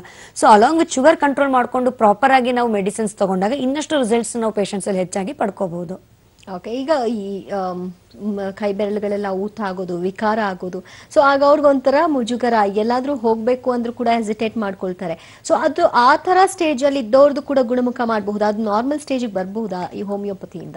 ಯೂಶಲಿ ಏನಾಗತ್ತಂದ್ರೆ ಈಗ ಅದನ್ನ ನಾವು ಸ್ಟೇಜ್ 4 ಆಗಿ ಹೇಳ್ಬೋದು. ಡಿಫಾರ್ಮಿಟಿ ಅಂತ ಹೇಳುವಂಥದ್ದು ಅಥವಾ ಡಿಸೇಬಿಲಿಟಿ ಆಗುವಂಥದ್ದು, ಕಂಪ್ಲೀಟ್ ಮೂಳೆಗಳ ಒಂದು ಆಕಾರ ವಿಕೃತವಾಗಿ ಆಗುವಂಥದ್ದು, ಈ ತರ ಹಂತಕ್ಕೆ ತಲುಪಿದಾಗ ಕಂಪ್ಲೀಟ್ ಆಗಿ ನಾವು ಅದನ್ನ ನಾರ್ಮಲ್ ಆಗಿ ಮಾಡಕ್ಕಾಗತ್ತೆ? ಖಂಡಿತವಾಗ್ಲೂ ಇಲ್ಲ. ಯಾಕೆಂದ್ರೆ ಒನ್ಸ್ ಡಿಫಾರ್ಮಿಟಿ ಸ್ಟೇಜಸ್ಗೆ ತಿರುಗಿದಾಗ, ಮೂಳೆಗಳ ಒಂದು ಜಾಯಿಂಟ್ಸ್ ಗಳು ಡಿಫಾರ್ಮ್ ಆದಾಗ ಅದನ್ನ ಯಾವುದೇ ರೀತಿ ನಾವು ಔಷಧಿ ಮುಖಾಂತರ ಸರಿಪಡಿಸ್ತೀವಿ ಅನ್ನೋದಕ್ಕೆ ಕಷ್ಟ. ಬಟ್ ಆಗೋವಂಥ ಪ್ರೋಸೆಸ್ ಇನ್ನಷ್ಟು ಹೆಚ್ಚಾಗ್ತಾನೆ ಇರುತ್ತೆ. ಯಾಕಂದ್ರೆ ಒಂದು ಜಾಯಿಂಟ್ಗೆ ಇದು ಸ್ಟಾಪ್ ಆಗುವಂಥದ್ದಲ್ಲ, ಹಲವಾರು ಜಾಯಿಂಟ್ಗೆ ಮತ್ತೆ ಒಂದಾದ್ಮೇಲೆ ದೇಹದಲ್ಲಿ ಮೂಳೆಗಳು ವೀಕ್ ಆಗುವಂಥದ್ದು, ಮತ್ತೆ ಪುನಃ ಒಂದಾದ ನಂತರ ಮೂಳೆಗಳ ಡಿಫಾರ್ಮಿಟಿ ಕೂಡ ಆಗುವಂಥದ್ದು ಇದ್ದೇ ಇರುತ್ತೆ. ಆಗೋದನ್ನ ಕಂಟ್ರೋಲ್ ಮಾಡ್ಕೊಳ್ತಾ ಹೋಗ್ಬೋದು, ಅಥವಾ ಪ್ರೋಗ್ರೆಸ್ ಆಗುವಂಥದ್ದು ಡಿಸೀಸ್ನ ನಾವು ತಡಿಬಹುದು, ಕಂಟ್ರೋಲ್ ಮಾಡಬಹುದು. ಸೊ ಒಮ್ಮೆ ಆಗಿದ ನಂತರ ಖಂಡಿತವಾಗ್ಲೂ ಕಷ್ಟ ಆಗುವಂಥದ್ದು. ಬಟ್ ಸಿಂಪ್ಟಮೆಟಿಕಲಿ ನಾವು ಸ್ವಲ್ಪ ಅವರಿಗೆ ಹೆಲ್ಪ್ ಮಾಡಬಹುದು, ಕ್ವಾಲಿಟಿ ಆಫ್ ಲೈಫ್ನ ಇಂಪ್ರೂವ್ ಮಾಡುವಂಥದ್ದು, ಸ್ವಲ್ಪ ಪೇನ್ನ ಕಂಟ್ರೋಲ್ ಮಾಡ್ಕೊಳ್ಳುವಂಥದ್ದು, ಅವರ ದಿನನಿತ್ಯ ಚಟುವಟಿಕೆಯಲ್ಲಿ ಸ್ವಲ್ಪ ಇಂಪ್ರೂವ್ ಮಾಡ್ಕೊಳ್ಬಹುದು. ಈ ತರ ಒಂದು ಅಡ್ಡ ಪರಿಣಾಮ ಇಲ್ಲದೆ ಈ ಒಂದು ಸಿಂಪ್ಟಮ್ಸ್ ಮುಖಾಂತರ ಅಥವಾ ಈ ಒಂದು ಸಿಂಪ್ಟಮ್ಸ್ ನಾವು ಕಂಟ್ರೋಲ್ ಮಾಡಬಹುದು ಪೇಷಂಟ್ಸ್ಗೆ. ಈಗ ಹೋಮಿಯೋಪತಿಗೆ ಬಂದ್ರು ಅಂತ ಅಂದಾಗ ಅವ್ರಿಗೆ ಏನಾದ್ರೂ ಕನ್ವಿನ್ಸ್ ಮಾಡೋ ಚಾಲೆಂಜಸ್ ಇರುತ್ತಾ? ಅವ್ರಿಗೆ ಮೆಡಿಸಿನ್ಸ್ ವಿಚಾರದಲ್ಲಾಗ್ಲಿ ಅಥವಾ ಅವ್ರಿಗೆ ಬೇರೆ ಬೇರೆ ಸಮಸ್ಯೆಗಳಿದ್ದಾಗ ಆ ಟ್ಯಾಬ್ಲೆಟ್ ತಗೊಳ್ಬಹುದಾ, ಇದನ್ನು ತಗೊಳ್ಬಹುದಾ ಅನ್ನೋ ಒಂದು ಕಾಂಪ್ಲಿಕೇಶನ್ಸ್ ಇದ್ದೇ ಇರುತ್ತೆ. ಸೊ ಹಾಗೆ ಕನ್ವಿನ್ಸ್ ಮಾಡ್ಬೇಕಾದ ಅವಶ್ಯಕತೆ ಇರುತ್ತೆ ಡಾಕ್ಟರ್? ಕೆಲವೊಮ್ಮೆ ಈಗ ಪ್ರತಿಯೊಬ್ರು ಕೂಡ ಹೇಗಾಗಿರುತ್ತಾರೆ ಅಂದ್ರೆ ಒಂದೇ ಮೆಡಿಸಿನ್ ಅಲ್ಲೇ ಇರೋದಿಲ್ಲ, ಸಾಕಷ್ಟು ಔಷಧಿಗಳು ದೇಹಕ್ಕೆ ತಗೊಳ್ತಾನೆ ಇರ್ತಾರೆ. ಇದಾದಲ್ಲಿ ಒಂದ್ರಲ್ಲಿ ಕಡಿಮೆ ಆಗ್ಲಿಲ್ಲ ಇನ್ನೊಂದ್ರಲ್ಲಿ ಕಡಿಮೆ ಆಗ್ಲಿಲ್ಲ ಇನ್ನೊಂದು, ಜೊತೆಗೆ ವರ್ಷಾನ್ಗಟ್ಲೆಗಳ ಔಷಧಿನೇ ತಗೊಳ್ತಾ ಇರೋರು ಕೂಡ ತುಂಬಾ ಜನ ನೋಡ್ತಾನೆ ಇದೇವೆ ನಾವು ನಮ್ಮ ಕ್ಲಿನಿಕ್ ಅಲ್ಲಿ. ಸೊ ಈಗ ಆಲ್ರೆಡಿ ಅವರು ತುಂಬಾ ಔಷಧಿಗಳು ತಗೊಳ್ತಾ ಇರ್ತಾರೆ, ಅಥವಾ ಬೇರೆ ಬೇರೆ ಕಾಯಿಲೆಗಳಿಗೆ ತುಂಬಾ ತಿಂಗಳುಗಳು ವರ್ಷಗಳು ತಗೊಳ್ತಾ ಇದ್ದಲ್ಲಿ ಸಡನ್ ಆಗಿ ಅದು ಬಿಡಬೇಕು ಅಂತಲ್ಲ, ಕೆಲವರಿಗೆ ಅದು ಎಷ್ಟು ಅವಶ್ಯಕತೆ ಇದೆ ಅವ್ರ ದೇಹಕ್ಕೆ ಅನ್ನೋದು ನೋಡ್ಕೊಳ್ತೀವಿ. ಸೊ ಅವ್ರಿಗೆ ಗ್ರಾಜುಯಲಿ ಟೇಪರ್ ಡೌನ್ ಮಾಡಬೇಕಾ, ಗ್ರಾಜುಯಲಿ ಕಡಿಮೆ ಮಾಡ್ಕೊಂಡು ಹೋಗ್ಬೇಕಾ, ಅಥವಾ ಅದು ಅವಶ್ಯಕತೆ ಅವ್ರಿಗೆ ಈಗ ಇಲ್ಲ ಅನ್ನೋದು ನಮಗೆ ಗೊತ್ತಾಯ್ತು ಅಂದ್ರೆ ಅದನ್ನ ಸ್ಟಾಪ್ ಮಾಡಬಹುದಾ, ಅದು ನಾವು ಪೇಷಂಟ್ಗೆ ಅವರ ಒಂದು ಇಂಪ್ರೂವ್ಮೆಂಟ್ ನೋಡಿಕೊಂಡು, ಅವರ ಒಂದು ಕಂಡೀಷನ್ ನೋಡಿಕೊಂಡು, ಎಷ್ಟು ಮಟ್ಟಿಗೆ ಅವರ ಒಂದು ಹೆಲ್ತ್ ಇಶ್ಯೂಸ್ ರೆಡ್ಯೂಸ್ ಆಗ್ತಿದೆ ಅನ್ನೋದು ನೋಡಿಕೊಂಡು ಸಿಂಪ್ಟಮೆಟಿಕಲಿ ಸೊ ನಂತರ ಅವ್ರಿಗೆ ತಿಳಿಸ್ಕೊಡುವಂಥದ್ದು. ಸೊ ಯಾವುದೇ ಮೆಡಿಸಿನ್ಸ್ ಆಗಲಿ ಒಮ್ಮೆ ಅಡಿಕ್ಟ್ ಆಗಿದ ನಂತರ ನಾವು ಸಡನ್ ಆಗಿ ನಿಲ್ಲಿಸ್ತೀವಿ ಅಥವಾ ಕಡಿಮೆ ಮಾಡ್ತಾ ಹೋಗ್ತೀವಿ ಅನ್ನೋದು ಅದು ಪೇಷಂಟ್ ರೆಸ್ಪಾನ್ಸ್ ನೋಡಿ ತಿಳಿಸ್ಕೊಡ್ಬೇಕಾಗುತ್ತೆ. ಪ್ರತಿಯೊಂದು ಪೇಷಂಟ್ಗೆ ಒಂದೇ ರೀತಿ ಇರೋದಿಲ್ಲ. ಈಗ ಸಾಕಷ್ಟು ವರ್ಷಗಳಿಂದ ಈಗ ಎಸ್ಪೆಷಲಿ ಡಯಾಬಿಟಿಸ್ ಇರ್ಬೋದು, BP ಇರ್ಬೋದು, ಥೈರಾಯ್ಡ್ ಇರ್ಬೋದು, ಸೊ ಈ ತರ ಒಂದು ದೀರ್ಘಕಾಲ ಕಾಯಿಲೆಗಳಾಗಿರೋದ್ರಿಂದ ಲೈಫ್ ಲಾಂಗ್ ಔಷಧಿ ಮೆಡಿಸಿನ್ಸ್ ರಿಕ್ವೈರ್ಮೆಂಟ್ ಇದ್ದೇ ಇರುತ್ತೆ. ಸೊ ಈ ತರ ಇದ್ದಾಗ ನಮಗೀಗ ಜಾಯಿಂಟ್ ಪೇನ್ ಬಂತು, ನೆಕ್ ಪೇನ್ ಬಂತು, ಅಥವಾ ಗ್ಯಾಸ್ಟ್ರೈಟಿಸ್ ಬಂತು, ಅಥವಾ ಮತ್ತೊಂದು ಸಮಸ್ಯೆ ಬಂತು ಅಂತ ನಮ್ಮಲ್ಲಿ ಬಂದಾಗ ಸೊ ಡೆಫಿನೆಟ್ಲಿ ಔಷಧಿ ನಿಲ್ಲಿಸಬೇಕು ಅಂತ ಇಲ್ಲ. ಔಷಧಿ ಜೊತೆಗೆ ಇದನ್ನು ತಗೊಳ್ಳೋದ್ರಿಂದ ಯಾವುದೇ ರೀತಿ ತೊಂದರೆ ಇಲ್ಲ ಅಥವಾ ಅಡ್ಡ ಪರಿಣಾಮ ಇಲ್ಲ ಅಂತ ಹೇಳ್ಬೋದು. ಯಾವ ಏಜ್ ಗ್ರೂಪ್ ಅಲ್ಲಿ ಜಾಸ್ತಿ ಇದು ಕಾಣಿಸ್ಕೊಳ್ಳುತ್ತೆ ಹಾಗಿದ್ರೆ? ಇದು ಆರ್ಥರೈಟಿಸ್ ಅನ್ನೋದು ಎಲ್ಲಾ ಏಜ್ ಗ್ರೂಪ್ ಅಲ್ಲೂ ಕೂಡ ನೋಡ್ತಾ ಇದೀವಿ. And different types of arthritis different age ಗ್ರೂಪ್ಸ್ಗೆ ಎಫೆಕ್ಟ್ ಆಗ್ತಾ ಇದೆ. ಎಸ್ಪೆಷಲಿ ಓಲ್ಡರ್ ಏಜ್ಗೆ ಆಫ್ಟರ್ 40-50 ಇಯರ್ಸ್ ನೋಡ್ತಾ ಹೋದಂಗೆಲ್ಲ ನಾವು ಈ ಒಂದು ಆಸ್ಟಿಯೋಆರ್ಥರೈಟಿಸ್ ಹೆಚ್ಚಿನ ಒಂದು ಸಮಸ್ಯೆ ಆಗಿ ನಾವು ನೋಡ್ತಾ ಇದ್ದೀವಿ.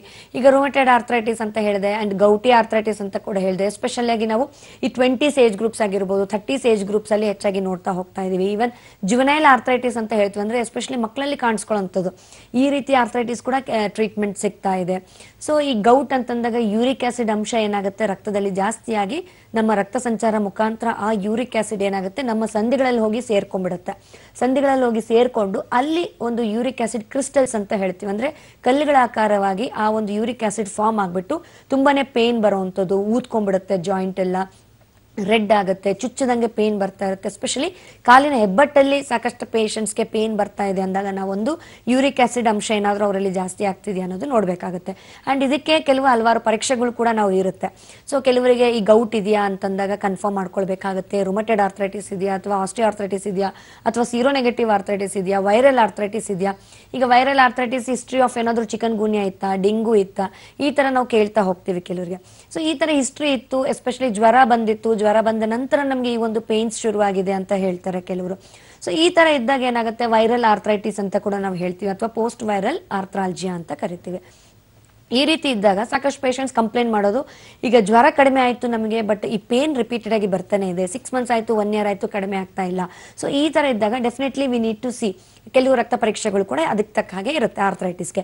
ಈಗ CBC ಅಂತ ಹೇಳ್ತೀವಿ, ಕಂಪ್ಲೀಟ್ ಬ್ಲಡ್ ಕೌಂಟ್ ಇರ್ಬೋದು, ವಿತ್ ESR ಇರ್ಬೋದು, CRP ಅಂತ ಹೇಳ್ತೀವಿ, ಆರ್ಯ ಫ್ಯಾಕ್ಟರ್ ಅಂತ ಹೇಳ್ತೀವಿ, ಯೂರಿಕ್ ಆಸಿಡ್ ಅಂತ ಹೇಳ್ತೀವಿ, ಕ್ಯಾಲ್ಸಿಯಂ ಅಂತ ಹೇಳ್ತೀವಿ, ASLO ಅಂತ ಹೇಳ್ತೀವಿ, ಎಕ್ಸ್ರೇ ಆಗಿರ್ಬೋದು, ಕೆಲವರಿಗೆ ತುಂಬಾ ಅವಶ್ಯಕತೆ ಇದ್ದಲ್ಲಿ MRI ಆಗಿರ್ಬೋದು.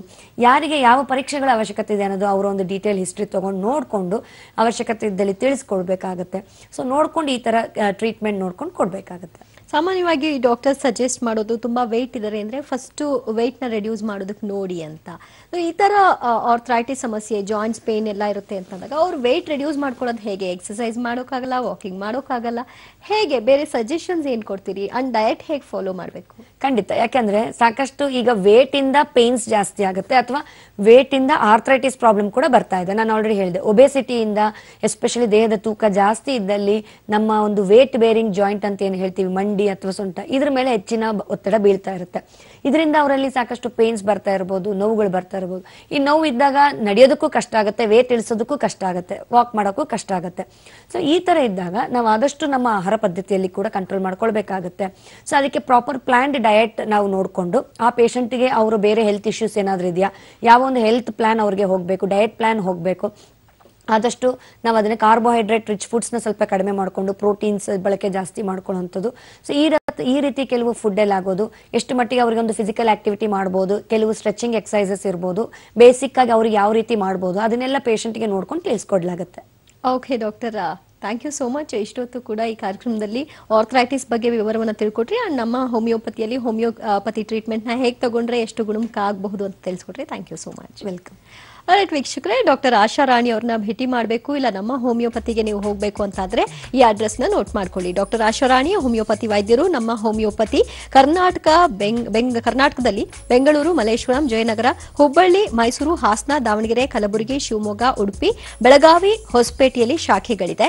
ಸೊ ಜೊತೆಗೆ ದೂರವಾಣಿ ಸಂಖ್ಯೆಯನ್ನು ನೋಟ್ ಮಾಡ್ಕೊಳ್ಬಹುದು. ಈ ನಂಬರ್ಸ್ಗೆ ಕಾಲ್ ಮಾಡೋ ಮೂಲಕವಾಗಿ ನೀವು ಅಪಾಯಿಂಟ್ಮೆಂಟ್ ತಗೊಳ್ಬಹುದು. ನಮ್ಮ ಹೋಮಿಯೋಪತಿ ಮಹಾರಾಷ್ಟ್ರದ ಶಾಖೆಗಳು ಪುಣೆ, ಕೊಲ್ಹಾಪುರ, ನಾಗ್ಪುರ, ಔರಂಗಾಬಾದ್, ನಾಸಿಕ್, ಸೊಲ್ಲಾಪುರದಲ್ಲೂ ಕೂಡ ಶಾಖೆಗಳಿದೆ. ನಂಬರ್ಸ್ ಹೇಗಿದೆ: 08046664777, ಮತ್ತೊಂದು ನಂಬರ್ 180057222222.